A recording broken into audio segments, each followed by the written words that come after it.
How to appear offline on WhatsApp even when online.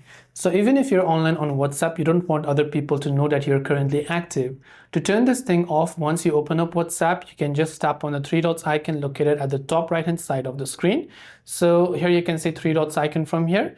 And from here, you can go to the option called settings and select it. Then once you've done that, you can go to this option that says privacy. From privacy, you can see last seen and online. Select that.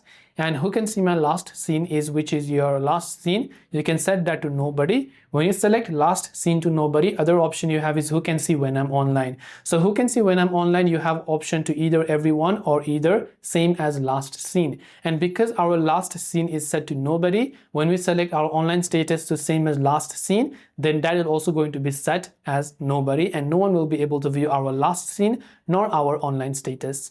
So that is all for this video. I hope the video helped you out. If you have any questions, feel free to leave them down below.